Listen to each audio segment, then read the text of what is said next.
அனைவருக்கும் வணக்கம். ஒரு 20 வயசு இளைஞராக இருக்கும்போதே புரட்சித் தலைவர் எம்ஜிஆர் அவர்களை நம்பி அவங்களுடைய மன்றத்தில் சேர்ந்தவர். அந்த சின்ன வயசுலேயே எம்எல்ஏ என்ற ஒரு பெரிய பொறுப்பை ஏற்றவர்.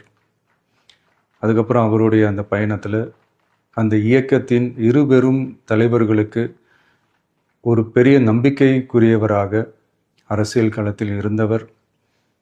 இப்படி 50 வருஷமாக ஒரே இயக்கத்தில் இருந்த அண்ணன் செங்கோட்டையன் அவர்கள் இன்னைக்கு அவங்களுடைய அரசியல் அனுபவமும் அவங்களுடைய அந்த அரசியல் களப்பணியும் நம்மளுடைய தமிழக வெற்றி கழகத்திற்கு ஒரு பெரிய உறுதுணையாக இருக்கும் என்ற நம்பிக்கையுடன் இன்னைக்கு அவங்களுக்கும் அவங்களோட இணைந்து பணியாற்ற நம்மளோடு கைகோர்க்கும் அனைவருக்கும் மக்கள் பணியாற்ற